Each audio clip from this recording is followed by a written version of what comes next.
어제 제가 전한 말씀 중에 이런 말씀을 드렸죠. 역대상 9장까지는 족보에 대해서 기록을 하고 있다. 그래서 아담에서부터 고레스 왕이 이제는 너희는 돌아가도 좋다 이렇게 칙령을 내릴 때까지, 그때까지의 기록을, 이제 그때까지의 족보를 기록하고 있다 말씀을 드렸죠. 포로에서 귀환한 에스라에게 가장 끌렸던 사명감은 바로 성벽을 재건하는 일과, 그리고 백성들에게 그들의 조상의 뿌리가 어떻다 이런 것을 알려주는 것이었죠. 그래서 어제 9장까지 내용을 크게 두 가지로 나눈다면, 1절부터 34절까지는 포로에서 돌아와서 예루살렘에 거했던 이스라엘 공동체 명단들이 쭉 기록이 되어 있고, 거기에는 백성들, 제사장, 레위 지파 이런 순으로 기록이 되어 있는 것입니다. 아마도 하나님을 가까이 하는 것을 가장 귀한 것으로 여기고 고향을 떠나 예루살렘으로 이주했던 사람들도 있었고, 평생토록 하나님을 섬기는 일에 모든 것을 바쳤던 그런 사람들도 있었을 것입니다. 그리고 35절부터 44절까지는 사울 가문의 족보를 기록하고 있습니다. 저는 오늘 성경을 읽으면서 의문이 생깁니다. 역대상 9장까지 길게 나오는 족보의 끝에 누구를 소개하고 있느냐? 사울을 소개하고 있습니다. 그리고 이제 본격적으로 역대기를 이야기를 하는 이 첫머리 10장에 또 누구를 이야기하고 있느냐? 바로 사울을 이야기하고 있습니다. 그러니까 9장까지의 족보의 말미에 사울의 족보를 이야기하고 있고, 그리고 역대기를 본격적으로 들어가는 10장 서두에도 역시 사울이라는 사람을 이야기하고 있습니다. 자, 그러면 왜 9장 말미와 10장의 서두에 사울의 이야기가 나오는 것일까? 자, 이렇게 이와 비슷하다고 생각하면 됩니다. 들어보십시오. 어떤 것하고 비슷하냐면, 제가 새벽마다 글을 적는 패턴이 일상의 이야기를 시작하여 이런저런 사연으로 말씀으로 풀어가는 것과 또 말씀으로 연결해서 결론을 내리죠. 바로 이것처럼 사울의 이야기로 시작을 하고 있지만은 사실은 이 성경이 사울을 이야기하고자 하는 것이 아니라 바로 이 다윗을 소개하기 위해서, 다윗을 끄집어내기 위해서 먼저 사울을 이야기하고 있는 것을, 그래서 다윗 한 사람을 이야기하기 위해서 1장부터 9장까지의 그 배경으로 족보 이야기를 사용하고 있는 것이죠. 그래서 결국은요, 역대상의 이야기는 어디에 초점이 되어 있느냐? 바로 다윗에게 맞춰져 있는 그런 성경이라 보면 됩니다. 그래서 오늘 11장 이후로 계속 보면요, 전부 누구 이야기냐? 다윗 이야기가 나오는 것입니다.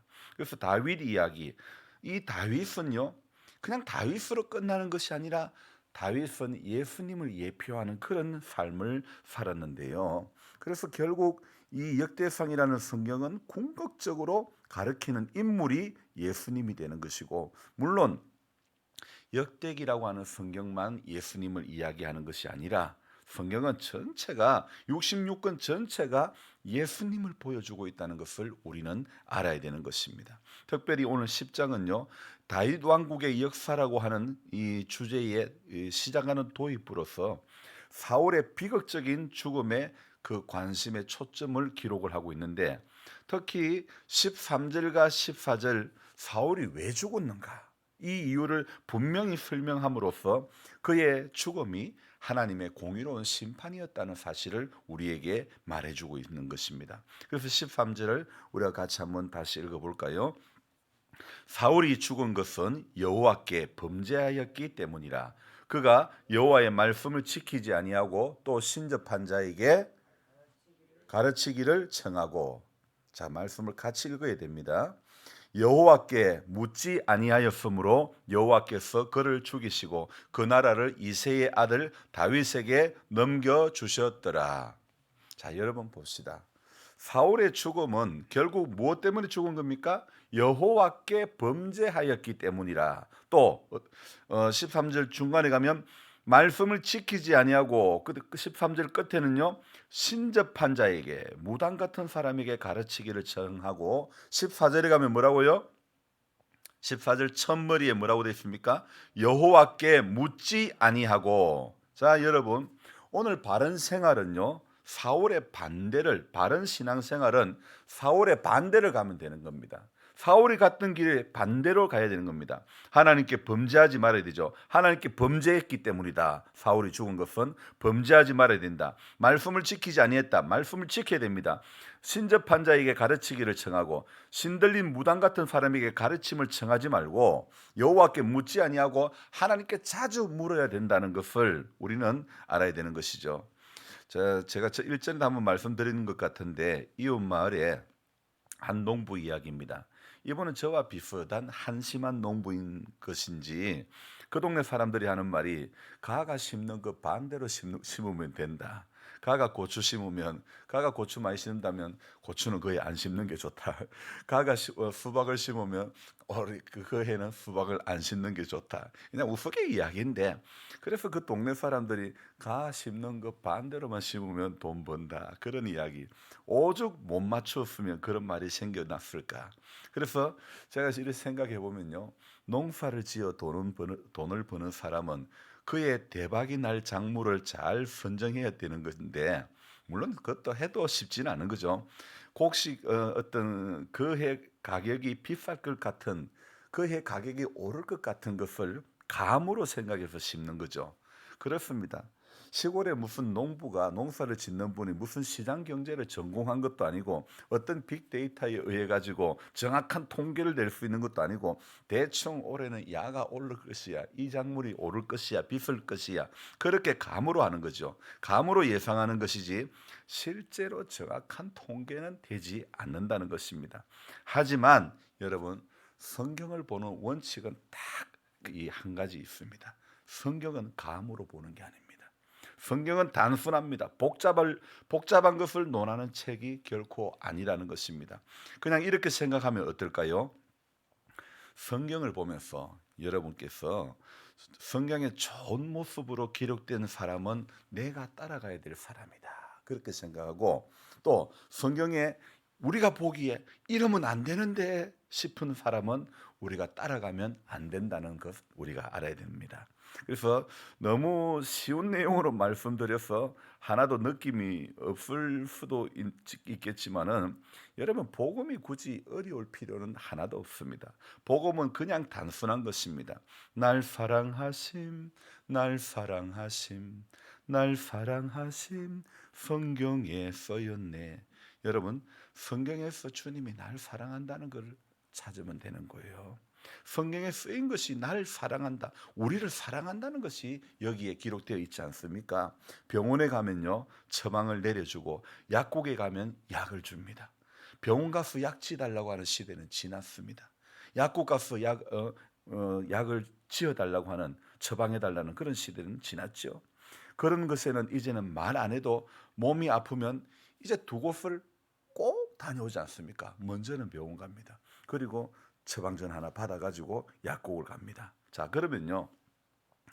이 몸 아픈 것에 대해서는 이 두 곳을 다녀야 된다는 것을 필히 알고 있습니다. 모두가 다 알아요. 몸 아픈 것에는 반쯤 의사인데 영혼이 아픈 것에는 자신의 그 영혼이 아픈 것에는 무관심하다는 것. 약국에서 받은 약봉지에는요. 반드시 기록되는 것이 뭐냐? 식후인지 식전인지 바로 복용하는 것인지 30분 있다가 복용하는 것인지 약사는 복용 방법에 대해서 말씀을 꼭 해주시고 환자는 그 말씀하는 대로 식후 30분 뒤면 뒤 거기에 그 시간에 복용하는 것. 여러분 이런 건 어떻습니까? 참 잘 지킵니다. 성경을 보는 것도 여러분 기도를 하는 것도 식전이나 식후에도 별 관심이 없는 그러니까 영혼의 때를 벗겨내는 일에는 관심이 덜 가는 것이 오늘의 현실 아닙니까? 여러분 신앙생활도 단순하게 어렵게만 생각하지 말고 단순하게 삶에서 예수님의 가치를 따라 살아가면 됩니다. 이것만 있으면 되는 거 아닙니까? 그런데 사람들은요. 분명히 입으로는 하나님을 찾는 게 맞는데 찬송도 곧잘 하는데 삶은 다윗을 따라가는 삶이 아니라 어쩌면 사울을 따라가는 그런 모습일 때가 참으로 많지 않습니까? 이스라엘 백성들이 왜 성전 중심의 삶을 살고 왜 예루살렘 중심으로 생활을 하기를 원하는 것입니까? 그 사람들의 이야기는 무엇을 말해줍니까? 바로 삶의 자리가 깨어졌을 때 어디서부터 손을 대고 어떤 방법으로 정리해야 할지 막막할 그때에 어떻게 행동해야 하는지를 바벨론 포로 생활을 마친 이들 중에 제일 먼저 예루살렘으로 돌아온 사람들이 알려주는데, 그들은 누구냐? 바로 예루살렘 성전에 근무하는 사람들입니다. 성전에서 제사를 담당했던 사람들이 알려주는 것은 예배의 회복, 하나님과의 관계의 회복만이 모든 뒤틀린 것을 곱게 펴는 유일한 방법이라는 것입니다. 무엇이라고요? 예배의 회복, 그리고 하나님과의 관계의 회복, 이것이 모든 뒤틀어진 관계를 바로 펴는 그런 유일한 방법이라는 것입니다. 또 혹은 어떤 이는 예루살렘에서 쫓겨났다가 다시 돌아오라는 하나님을 제멋대로인 하나님이라 그렇게 말하기도 합니다. 쫓아낼 때는 언제고 다시 돌아오라 할 때는 언제고, 하나님 제멋대로 하나님, 이렇게 말하는 사람도 있습니다. 멸망한 예루살렘에서도 바벨론 포로 생활 중에도 고난과 고통이 뒤범벅된 그 내 삶에도 하나님께서는 함께 계시는 분입니다. 그래서 우리는요, 오늘 인생이 가장 먼저 해야 될 것은 성전을 먼저 짓는 거, 포로 생활에서 돌아와서 성전을 먼저 짓는 거, 이게 뭐냐면요, 하나님과의 관계 회복이 인생의 첫 단추라는 것입니다. 그분 안에 있는 그 자체가 인생의 고난에서 해결되는 길이죠. 그분은 지금도 슬픔의 자리, 그분은 지금도 십자가의 자리에서 우리와 함께 하시는 분입니다. 어제 올린 영상의 제목을 어떻게 올리느냐, 지금도 일하시는 하나님이라는 제목으로 올렸는데, 여러분, 신앙을 가진 사람들이 꼭 가져야 할 것이 바로 오늘도 일하시는 하나님이라는 사실을 여러분 꼭 기억해야 되는 것입니다.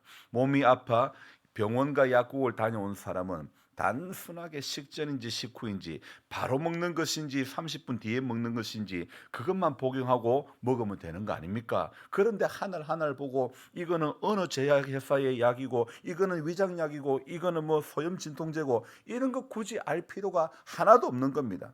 하나님, 이 약 먹고 속히 낫게 해주십시오, 이러고 먹으면 되는 것이지, 어떤 사람은 이 약도 보면 반점 약사입니다. 그래서 자기가 먹고 싶은 약만 골라서 먹기 싫은 건 빼내고 먹는 그런 분도 있습니다. 대개 그런 사람들은 체구가 왜소하신 분이고 신경이 예민하신 그런 분들이 많습니다. 여러분, 몸이 건강한 사람이 잠시 아플 때는 약 그냥 툭 틀어놓고 3일치 지어와도 그거 다 안 먹어도 낫는 것입니다. 그러나 평생 약골인 사람은 약 하나 먹는 것도 엄청 어렵습니다. 어쩌면 골라 먹다가 더 아픈 것인지도 모릅니다. 그냥 기도하고 탁 틀어 넣으면 되는 겁니다. 그래야 되는 거 아닙니까? 오늘도 식전에 하나님의 말씀을 내 영혼에 탁 틀어놓고, 그리고 삶의 자리에서 말씀을 먹었으니 그것 먹은 효과를 꼭 드러내야 되는 것입니다. 약은 먹으면서 어디 병원 약이 잘 듣는다 안 듣는다 기가 막히게 다 잘 압니다. 가까운 춘향에도 어느 병원 의사가 잘 봐주는지 다 알아요. 하지만 내 영혼을 살게 하는 만병을 고치시는 의사이신 우리 예수님에 대해서는 분명히 관심도가 많이 떨어진 게 사실입니다. 우리 육을 고치는 의사의 말은 잘 듣는데, 그런데 만병의 치료자이신 예수님의 말씀에 대해서는 우리가 생각보다 주님을 따른다지만은 잘 안 듣게 되고 있는 그런 모습 아닙니까? 주님께 대한 의존도와 주님께 대한 관심도가 높아지는 성도가 되기를, 말씀을 지키고 하나님께 자주 묻는 그런 성도가 되어야 되는 것입니다.